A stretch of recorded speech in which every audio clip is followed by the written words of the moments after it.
47 attachment of share in a movable. ह्याला इथे garnishee, तर गार्निशी मध्ये इतकं लक्षात ठेवायचं की कुठलाही थर्ड पर्सन जे जजमेंट डेटाचा डेटा आहे तो गार्निशी बनू शकतो. थर्ड पर्सन जर बनवला कोणी ज्याचा चार्ज आहे, ज्याचा इंटरेस्ट आहे, तर त्यालाही गार्निशीचे रूल्स लागू करण्यात येईल आणि गार्निशी जर ऑब्जेक्शन देऊ शकतो, माझी लायबिलिटी बनत नाही म्हणून, आणि परत काय होतं त्याच्यावर अपीलही करू शकतो, कोर्ट सेट असाइड करू शकतो, रिव्हर्स करू शकतो, कॉस्ट लावू शकतो.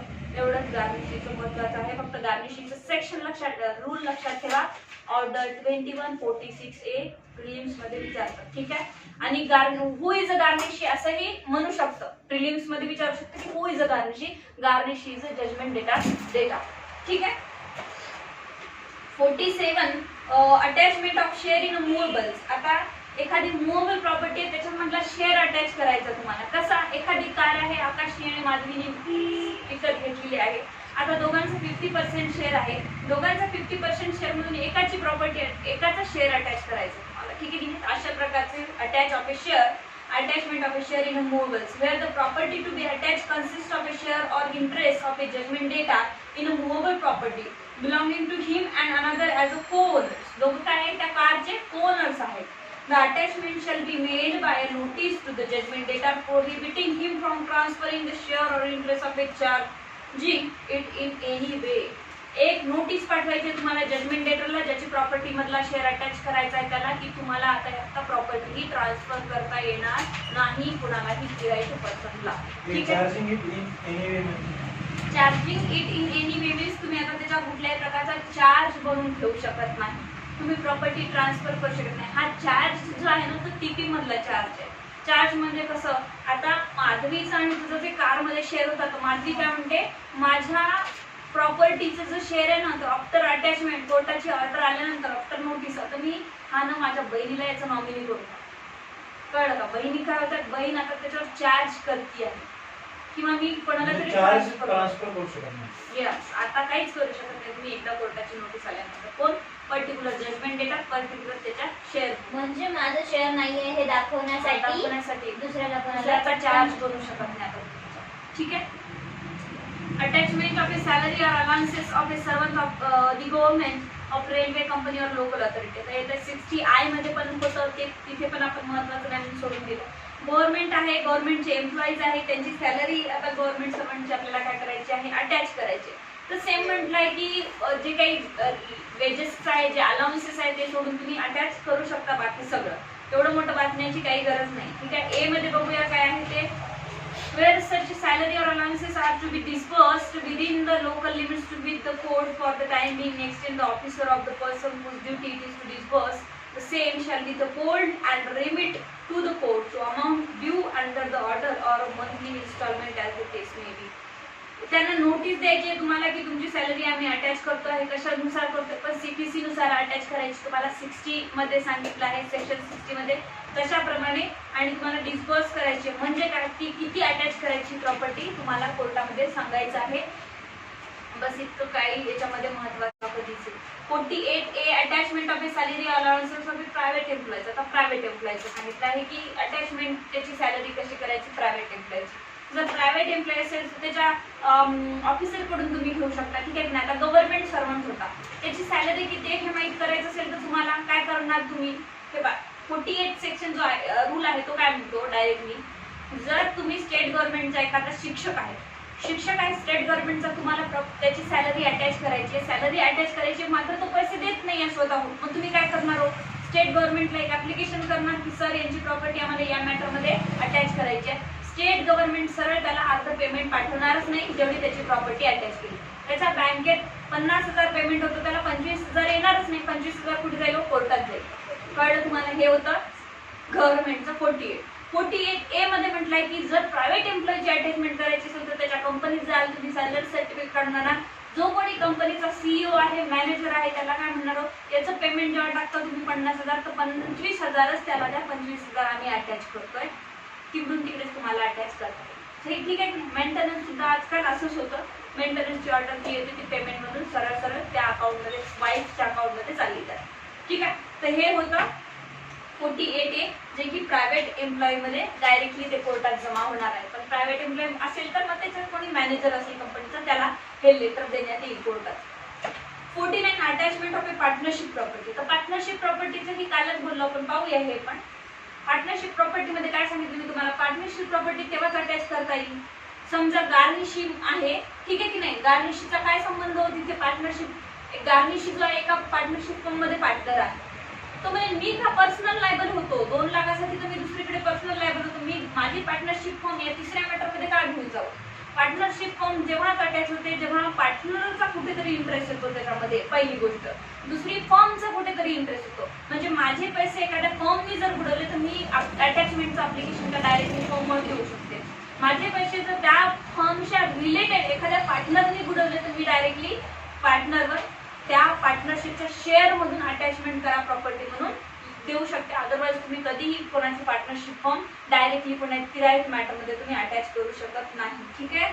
तर बघा आता इथे काय म्हटलं आहे, save as otherwise provided by this rule property belonging to the partnership shall not be attached or sold in execution of a decree other than a decree passed against the firm or against the partner in the firm as such.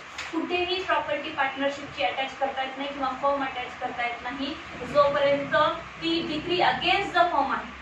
म्हणजे जोपर्यंत ती degree against the firm होत नाही तोपर्यंत. Against the फर्मच degree निघाली आहे तर तुम्ही डायरेक्टली फर्मला अटॅच करू शकता आणि against the partner in the firm, ठीक आहे, ॲज सच. मग त्या एखाद्या पार्टनरच्या अगेन्स्ट जर डिग्री निघालेली असेल तर मग तेवढा जो शेअर आहे त्या पार्टनरचा पर्टिक्युलरली तेवढा तुम्ही अटॅच करू शकता, ठीक आहे. कळलं का. The court may under application of the holder of a decree against the partner, decree holder एक ऍप्लिकेशन करेल आणि काय म्हणेल, make an order charging the interest of such a partner in the partnership property and profits with the payment of such amount of the amount due under the decree. इथे सांगितलं आहे की एक डीएच आहे तो अप्लिकेशन करणार आहे या एच्या अगेन्स्ट. सर हा जो ए आहे याच्यावर माझे 2 लाख रुपये देणे आहे, एक्झिक्युशनची डिग्री माझ्याकडे 2 लाख रुपयाची आहे. याच्याकडे पर्सनल प्रॉपर्टी काही नाही पण हा एक श्याम राम काहीतरी नावाच्या पार्टनरशिप फर्म मध्ये काय हो पार्टनर आहे, कळलं. मग याचा जेवढा शेअर आहे ते तुम्हाला ती अटॅच करू द्या, ठीक आहे. किंवा मग ए बी सी डी या लोकांची फर्म आहे आणि हा डीएच आहे, डीएच ऍप्लिकेशन करतो की सर ही पूर्ण एबीसीडी ची फर्म आहे ना, त्यांनी मला सांगितलं होतं कॉन्ट्रॅक्ट ऍक्ट मध्ये जाऊ द्या सर की फेअर अँड लवली मी तुम्हाला 100 डबे फेअर अँड लवलीचे देतो, तुम्ही तेवढे सेल करा. सेल झाल्यानंतर आम्ही काय हो तुम्हाला जर फायदा नाही झाला तर आम्ही काय करू, डॅमेजेस भरू देऊ. आता यांनी सूट दाखल केला, सूट दाखल मध्ये एका फेवर मध्ये डिग्री आली, आता हे एक्झिक्यूट करून देत नाही तर डीएच जाईल आणि कोर्टामध्ये जाऊन यांच्या पूर्ण फॉर्मच्या अगेन्स्ट डिग्री एक्झिक्यूट करा म्हणून ऍप्लिकेशन करणार आहे. 2 गोष्टी कळल्या. तर इथे म्हटलं आहे तर चार्जिंग द इंटरेस्ट म्हणजे ज्याचा इंटरेस्ट आहे, पहिलं उदाहरण ए चं बघितलं होतं तर charging the interest in the form कुठेतरी शेअर होता त्याचा तेही आपण एक्झिक्यूट करून घेऊ शकतो and against all the form, ठीक आहे, हे पण आपण एक्झिक्यूट करून घेऊ शकतो. शेअर किती आहे त्याचा हे आपल्याला जर माहित करून घ्यायचं असेल तर मग आपण काय पाठवणार, रिसिव्हर पाठवणार, कमिशनर पाठवणार, तेच इथे दिले. सेकंड पेज वर may by the same or subsequent order appoint receiver of the share of a such a partner in the profits whether already declared or accruing and of any other money which may be coming to him in a respect of partnership. आता त्या particular पर्सनचा ए ची प्रॉपर्टीचा share आपल्याला त्या partnership form मधून attach करायचा होता 2 लाख रुपयासाठी, तर त्याचा नेमचा 2 लाख रुपयाचा तेवढा शेअर आहे की नाही तिथे, की जास्त आहे की कमी आहे, याच्यासाठी आपण एक कोर्ट रिसिव्हर अपॉइंट करत असतो. तिथे जाऊन सगळे अकाउंट डिटेल्स तो घेऊन येतो की त्या ए नावाच्या पर्टिक्युलर व्यक्तीचा जो की जजमेंट डेटर आहे त्याचा शेअर तिथे किती आहे पार्टनरशिप फॉर्म मध्ये. And direct account and inquiries and make an order for the sale of such interest or order as might have been directed or made if a charge had been made in a favor of the decree holder by such a partner or as the circumstances of the case may require. मला किती charge बनतोय degree होल्डरचा तेवढ्या त्याचे shares आहे की नाही तिथे हे receiver सगळ्या इन्फॉर्मेशन कलेक्ट करून आणणार आहे, ठीक आहे. आता इथे म्हटलं 3 मध्ये तर other partner or partner shall be at liberty at any time be redeem the interest charge or in the case of a sale being directed to purchase the sale. आता इथे काय म्हटलंय बघूया. ठीक आहे, हे जे एबीसीडी आहे हे एबीसीडी पार्टनर्स आहेत, A B and C D. A च्या अगेन्स्ट डिग्री निघालेली आहे. ए ला आता एक्झिक्यूट करून देणे आहे. इथे रिसिव्हर आला आणि सर सांगतो की 2 लाख रुपये त्याचा इंटरेस्ट बनतो. आता बी सी डी, मग बी सी डी ला वाटते की ए ने जर आपला शेअर काढून घेतला तर आपल्या कंपनीचं फर्मचं गुडविल जाईल. ठीक आहे की नाही, की एक पार्टनर कमी झाला म्हणून गुडविल जाईल किंवा आपलं काही नुकसान होत असेल तर directly B C D D H ला 2 लाख रुपये देऊन याचे शेअर परचेस करू शकतात. कुणाचे? जजमेंट डेटाचे, म्हणजेच ए चे. ठीक आहे, कळलं तुम्हाला? हे नाही कळलं? हे बघ, ए वर कर्ज झालाय, एक पार्टनर कर्जबाजारी झालाय, आता त्याला कोर्टात जाऊन डिक्री एक्झिक्यूट करणे आहे. जजमेंट डेटा बिकॉज हा कोणाचा? या डीएच चा.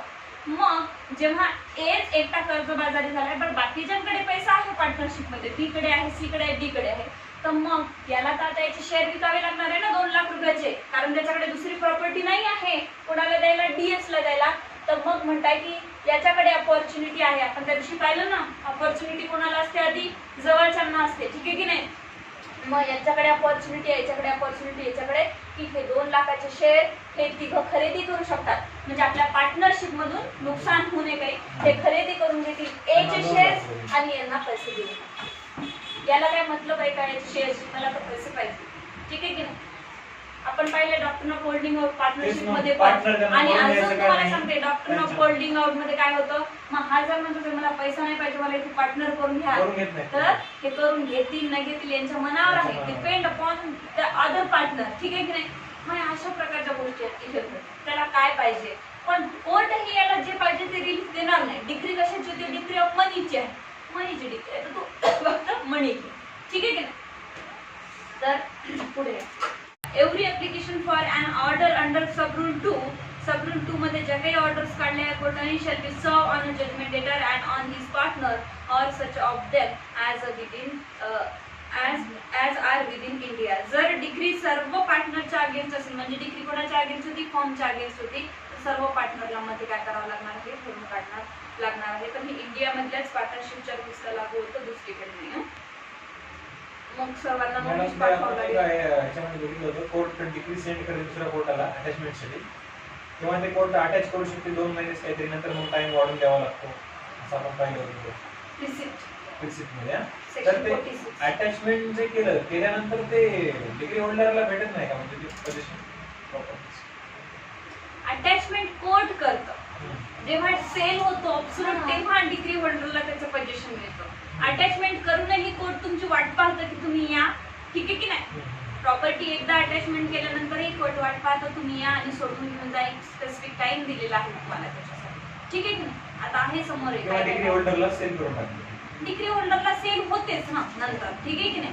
किंवा दुसऱ्याला सेल करून ऑप्शन मध्ये काढताना डिग्री होल्डरला नसेल पाहिजे प्रॉपर्टी, तर पैसा पाहिजे असेल तर तो कोर्ट सेलही करून देतो ती राईट माणसाला ऑप्शन करून. तर अटॅचमेंट करणं म्हणजे डिग्री होल्डर अटॅच करत नाही प्रॉपर्टी, कोर्ट अटॅच करतो. कोर्ट अटॅच करून सील करून ठेवतं. जर तुम्ही नंतर पैसे येऊन भरत असाल तर मग तुमची प्रॉपर्टी तुम्ही रिडीम करून घेऊन जाऊ शकता. ठीक आहे की नाही? रिव्हर्स ऑर्डर होऊन जातात. ठीक आहे? Every application made by any partner of the judgment debtor under sub rule 3 shall be served on the decree holder and on the judgment debtor and on such of the other partner as do not join in the application and as are within India. परत म्हटलं आहे की JD जे आहे ते payment करत असेल किंवा अदर पार्टनर असेल, मग आता जे कुठलेही ऍप्लिकेशन तुम्ही करत आहात, ठीक आहे की नाही, की नोटीस पाठवल्यानंतर तुम्ही म्हणत आहात की मी पण पार्टनर आहे यातला, आणि ते होल्डिंग आउट जसं म्हटलंय तुम्ही जे छुपे पार्टनर्स आहेत त्यांनाही ते जेडी बनवण्यात येईल आणि जेडीची जी पेमेंट करत आहे अदर पार्टनर त्यांना इथे जेडी बनवण्यात. म्हणजे आता हे बी सी डी हे जर असेल इथे तर यांना इथे जेडीच्या जागी टाकण्यात येईल आणि कोर्टामध्ये ते त्यांचं पेमेंट करणार. Service under service on such of other partners as do not join the application. Do not join the applications means ज्यांनी ऍप्लिकेशन पण जॉईन केलं नाही आहे, म्हणजे इथे बी आणि डी आहे, याने ऍप्लिकेशन जॉईन केलं नाही तरी काही फरक पडणार नाही. ठीक आहे की नाही? काही ऍप्लिकेशन जॉईन करतील काही नाही करतील तरी मॅटर करणार नाही, पण त्यांनी पेमेंट केलं की नाही हे मात्र बघितलंय. ठीक आहे? Service under sub-rule 4 or sub-rule 5 shall be deemed to be service on the all partner and all orders made on such application shall be similarly served. प्रत्येक पार्टनरला सर्व्हिस मीन्स नोटीस पाठवली जाईल, कोर्ट समन्स पाठवेल की तुम्हाला आता यायचं आहे आणि एवढे एवढे पैसे भरायचे. ठीक आहे. Execution of a degree against form. आता इथे दोन दिलं तर स्पेसिफिक फॉर्मच्या अगेन्स्ट पण आणि पार्टनरच्या अगेन्स्ट. आता पर्टिक्युलरली फॉर्मच्या अगेन्स्ट जर डिग्री एक्झिक्यूट करायची असेल तर कशी करायची. Where a decree has been pass against a firm, execution may be granted against any property of the partnership. मग आता पार्टनरशिपमध्ये कुठलीही प्रॉपर्टी तुमची सिमिलरली एक इक्वल मध्ये प्रॉपर्टी असो, त्या पार्टनरशिपमध्ये तुमच्या पार्टनरशिपच्या 4 प्रॉपर्टी आहेत तर कुठल्याही प्रॉपर्टीवर एक्झिक्युशन होऊ शकतं. ठीक आहे. Against any person who has appeared in his own name under Rule 6 or Rule 7 of Order 30, or who has admitted on the pleading that he is or who has been admitted to there as a partner. मग order 30 मधून कोणीही येत असेल आणि सांगत असेल की मी partner आहे तर त्यालाही तिथे जॉईन केल्या जाणार आहे. ठीक आहे. की तो स्वतः येऊन म्हणतो की मी सुद्धा पार्टनर आहे आणि मग त्यालाही तिथे जॉईन केल्या जाईल. Against any person who has been individually served as a partner with a summons and has failed to appear. कुठलाही एखादा दुसरा पर्सन होता, कोर्टाला वाटले तोही पार्टनर आहे, इंडिव्हिज्युअली सर्व. ठीक आहे की नाही. त्याला इंडिव्हिज्युअली सर्व नोटीस करण्यात येईल to limit the otherwise effect of the provisions of section 30 of the Indian partnership act. Section 30 of Indian partnership act मध्ये काय सांगितलं आहे, मायनर सांगितलं. ठीक आहे की नाही. मायनरवर हे रूल लागू होणार नाही, बिकॉज मायनर कधी लायबिलिटीसाठी लागू होत नाही. ठीक आहे की नाही. सेक्शन 30 बरोबर आहे मायनरचे ना, आठवत नाही. ठीक आहे, हरकत नाही. सेक्शन 30 जो आहे त्याच्यामध्ये मायनरच्या लायबिलिटी बद्दल सांगितलं आहे, तर मायनरची लायबिलिटी लागत नाही म्हणून इथे काही इफेक्ट होणार नाही, प्रोव्हायझो दिलाय. Where the decree holder claims to be entitled to cause the decree to be executed against any person other than such a person as referred to it subject to 1B C काय काय सांगितलंय ते महत्त्वाचं नाही आहे. Liability is disputed may order the liability of such a person to try and determine the manner in which issue in a suit may be tried and determined. एखादाही partner किंवा कुठलेही पार्टनरशिप पूर्ण फर्म म्हणत असेल की आमची liability लागत नाही तर त्यांचे ऑब्जेक्शन ऐकून घेतल्या जाईल आणि ते मॅटर कोर्टात ट्राय केलं जाईल. म्हणजे काय, ट्राईड आणि डिटरमाइन केलं जाईल त्यांचा जे डिस्प्यूट आहे. Where the liability of any person has been tried and determined under Sub-Rule 2, the order made thereon shall have the same force and the subject of the same condition as an appeal or otherwise appeal. Sorry. If it were a decree. बघा काय म्हटलं आहे, जर कुठलेही objection तिथे लायबिलिटीसाठी कोणी घेत असेल कुठला पार्टनर आणि त्याच्यावर जर कोर्टाने काही ऑर्डर काढली तर डायरेक्टली ती ऑर्डर अपिलेबल आहे. कुठलाही पार्टनर माझी लायबिलिटीज लागत नाही तरी कोर्ट ऑर्डर काढते मी अपील करतो असं म्हणू शकतं. Attachment of negotiable instrument. परत सांगितलं attachment of negotiable instrument. Negotiable instrument कुठला चेक आहे, कुठले बॉन्ड्स आहेत, ठीक आहे की नाही, कुठले सेक्युरिटीज आहेत, यांना कसं अटॅच करायचं, डायरेक्टली जाऊन त्याला सीज करायचं. तुझ्याकडे 10 लाख रुपयाचा चेक दिलेला आहे कोणीतरी, तुझ्याकडे ठेवून आहे तो चेक, व्हॅलिड आहे, बँकेत पैसे आहेत तेवढे, पण तू सही करत नाही, तुझ्याकडून एक्झिक्यूट करून घ्यायचं. काय तुझी सही घेईल आणि सीज करेल चेक आणि कोर्टात आणून देईल. सिंपल आहे. Where the property is a negotiable instrument not deposited in court. Negotiable instrument आहे तुमच्याकडे, व्हॅलिड आहे, पण डिपॉझिट केला नाही आहे कोर्टामध्ये, nor in the custody of a public officer. कुठल्या ऑफिसरच्या कस्टडीमध्ये पण नाही. The attachment shall be made by actual seizure and the instrument shall be brought into court and held subject to further order. सरळ म्हटलं की जाऊन सीज करा आणि कोर्टात त्याला घेऊन. ठीक आहे, जो काही चेक वगैरे असेल, सिक्युरिटीज असेल. 52 attachment of a property in custody of a court of public officer. आता बघा, जी प्रॉपर्टी अटॅच केली ती ऑलरेडी कोर्टाच्या पोझिशन मध्ये आहे, ती ऑलरेडी एखाद्या पब्लिक सर्वंटच्या पोझिशन मध्ये. म्हणजे एक उदाहरण घेऊया, इथे एक मॅटर आहे ए वर्सेस बी, तर त्याच्यामध्ये एक्झिक्युशन झालं. एक्झिक्युशन मध्ये काय हो, ही प्रॉपर्टी होती याची काहीतरी, ती अटॅच केली ऑलरेडी एका कोर्टाने, सी नावाच्या कोर्टाने अटॅच केलेली आहे. परत इथे काय मॅटर झालं, दुसरं काहीतरी सी वर्सेस डी चं मॅटर झालंय. आता परत सी वर्सेस बी चं मॅटर झालेलं आहे, बी इथे जेडी आहे, बी इथे जेडी आहे, याची जर प्रॉपर्टी ऑलरेडी सी कोर्टाने अटॅच केलेली आहे. 10 एकर शेती अटॅच केली आहे, याचा आहे 5 एकरचा इंटरेस्ट, याचा येतो 5 एकरचा इंटरेस्ट. आता या अटॅच केलेल्या प्रॉपर्टीला परत कसं अटॅच करायचं, ठीक आहे की नाही. अटॅच केलेल्या प्रॉपर्टीला परत कसं अटॅच करायचं, तर बघ, attachment of property in custody of a court of a or public officer. ठीक आहे. Where the property to be attached is in the custody of any court or public officer.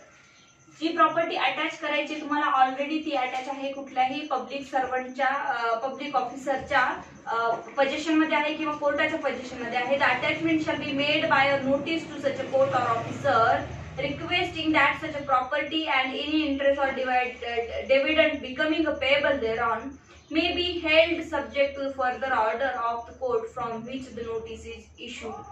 तर ज्या कोर्टाच्या पोझिशनमध्ये, ज्या ऑफिसरच्या पोझिशनमध्ये प्रॉपर्टी आहे त्यांना काय करा, तुम्ही नोटीस पाठवा आणि सांगा की अजूनही त्याच्यावर अजून एक डिग्री एक्झिक्यूट झालेली आहे. Provided that where such a property is in the custody of a court, any question of a title or priority arising between the decree holder and any other person not being the judgment data claiming to be interested in such a property by virtue of any assignment, attachment or otherwise shall be determined by such a court. आता इथे काय म्हटलं आहे, जर property तुमची attachment केलेली असेल, मग आता समजा 10 एकर प्रॉपर्टी तुमची अटॅच केलेली आहे, याचाही काय हो, प्रॉपर्टीवर 10 एकरचाच राईट येत आहे, 5 एकरचा न येता, आणि सीचाही काय येत आहे 10 एकरचा असेल तर प्रायोरिटी कोणाला दिली जाईल असं इथे म्हणत आहे. तर यांनी म्हटलं आहे की priority arising between the decree holder and any other person not being a judgment debtor. Judgment डेटरला इथे कशाचीच प्रायोरिटी नाही आहे, हे लक्षात ठेवायचं. Claiming to be interested in such a property by virtue of any assignment, attachment or otherwise shall be determined by such a court. तो court determine करणार आहे की कोणाची प्रायोरिटी येते आहे इथे. ठीक आहे की नाही. समजा ऑलरेडी 2-3 महिने झाले, ऑलरेडी एक्झिक्युशनचं मॅटर समोर गेलंय, आता झालं एक्झिक्यूट करायचंच राहिले, फक्त अटॅच करायचे. मग या कोर्टाची पहिल्या कोर्टाची प्रोसिजर पुढे गेलेली आहे, तर डायरेक्टली तो प्रॉपर्टी अटॅच करून टाकणार आहे. जो पहिला कोर्ट आहे, आपण पहिले पण बघितलं तर हायर कोर्ट असेल तर हायर कोर्ट करतं, इक्वल असेल तर फर्स्ट कोर्टाने कुठे डिग्री काढली ते कोर्ट एक्झिक्यूट करतं. गव्हर्नमेंट असेल इथे मात्र तर मग मात्र गव्हर्नमेंटला प्रायोरिटी दिली जाईल.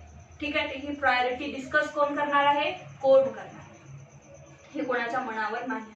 अटॅचमेंट ऑफ ए डिग्री, आता डायरेक्टली डिग्री अटॅचमेंट करायची आपल्याला. कळलं का तुम्हाला, माझ्या हातात आजच डिग्री आली आहे आणि त्याच्यात परत एक्झिक्युशन.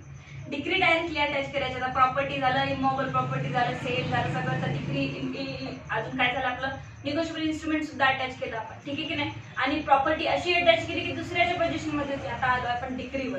कारण property to be attach is a decree either for the payment of money, for sale, enforcement of a mortgage, charge or attachment साठी मिळेल. ठीक आहे. कशाची पण राहत होती डिग्री, अटॅचमेंट साठी डिग्री काढली होती, मनी डिग्री काढली होती, चार्जची काढली होती, कशाचीही डिग्री काढली, सेलची काढली होती. If the decree were passed by the same court, then by order of such a court. आता इथे काय म्हटलंय, जर मग एकाच कोर्टाने काढली असेल तर काय करायचं, हे इंटरेस्टिंग आहे. एकच कोर्ट आहे ए नावाचं, त्यांनी आज डिग्री काढली, काय केली, डिग्री पास केली, परत याच्याकडेच एक्झिक्युशन चाललंय. ठीक आहे की नाही. करू शकतं तेच कोर्ट, सेम कोर्ट एक्झिक्युशन करू शकतं. एक्झिक्युशन मॅटर चाललं 10-12 महिने काहीतरी चाललं, आता हीच डिग्री अगेन्स्ट लागली. एक्झिक्युशन मध्ये माहित झालं की याची सूट मध्ये टाकलं होतं ते सगळं खोटं आहे आणि याच्यावर काही पैसे बनत नाही. एक्झिक्युशन मॅटर खूप चाललं, एव्हिडन्स आले त्याच्यामध्ये. आता हाच काय करतो, अगेन्स्ट काढतो, म्हणजे ज्यांनी पास केली होती डिग्री त्याच्याच ऑर्डरच्या अगेन्स्ट एक्झिक्युशन काढतो. तर मग एक्झिक्युशन जर अगेन्स्ट काढलं तर काय होईल, मग इथे आता ती डिग्री अटॅच होईल. म्हणजे सेमच कोर्ट डिग्री पास करतायत, सेमच कोर्ट डिग्री अटॅच. कळलं का तुम्हाला. If the decree were passed by same court then by order of such a court, मग ते कोर्ट ऑर्डर काढेल अटॅच करा म्हणून. किंवा मग समजा एक्झिक्युशन मध्ये समजा असं झालं की नाही, डिग्री मध्ये पास झाला तेव्हा तर झालं, पण इथे डिग्री अटॅच होत नाही आहे, पैसे भरले असेल डिग्री होल्डरनी, प्रॉपर्टी अटॅच होत नाही, तर अगेन्स्ट पण जाऊ शकतं ते कोर्ट. अटॅचमेंट नाही करणार ना. मॅडम समजा असं एक आहे, समजा की माधवी 2 सूट मध्ये आहे, एकामध्ये ती जजमेंट डेटर म्हणजे जजमेंट ते नंतर दिले, ते सेम कोर्टाचं लक्षात घ्या पहिले. सेम कोर्टाने काय म्हटलंय बघा, पार्टी खूप सोपं आहे, खूप सोपं आहे, तुम्हाला कन्फ्युज होत आहे. हे आहे एक पहिला कोर्ट, यांनी डिग्री पास केली म्हणजे त्यावर जजमेंट निघालं, सूट सॉल्व्ह झाला, इथे सूट सॉल्व्ह झाला. आता ज्यांनी पास केली ते कोर्ट एक्झिक्युटिव्ह करू शकतं. ठीक आहे की नाही. मग आता ज्यांनी पास केली ते कोर्ट एक्झिक्युटिव्ह करू शकतं. यांनी काय इथे काय म्हणलं, अटॅचमेंट ऑफ डिग्री, डिग्रीला अटॅच करायचं तुम्हाला. कळलं का तुम्हाला. डिग्रीला अटॅच करायचं. मग डिग्री पास झाली होती 2 लाख रुपयाची डिग्री पास झाली, तिथपर्यंत कळलं. आता या 2 लाख रुपयाच्या डिग्रीला जर अटॅच करायचं असेल तर मग हे कोर्ट जेव्हा एक्झिक्युशन करतं तेव्हा अटॅचमेंटची ऑर्डर देतं. तर मग हे 2 लाखाच्या डिग्रीला अटॅच करेल, म्हणजे जे कोर्ट डिग्री पास करतायत तेच कोर्ट काय करतात, डिग्री अटॅचही करू शकतो असं म्हणतात. खूप सिंपल. पुढे काय म्हणताय, if the decree sought to be attach was pass by another court. आता इथे काय म्हटलं, पास बाय अनदर कोर्ट, म्हणजे इथे काय होत आहे बघा, या कोर्टाने काय केलं, डिग्री पास केली म्हणजेच काय जजमेंट लावलं होतं, डिग्री मिळाली तुम्हाला 15 दिवसानंतर. बी या कोर्टाकडे एक्झिक्युशन साठी गेलं. आता बी हे कोर्ट ए ची डिग्री काय करणार आहे,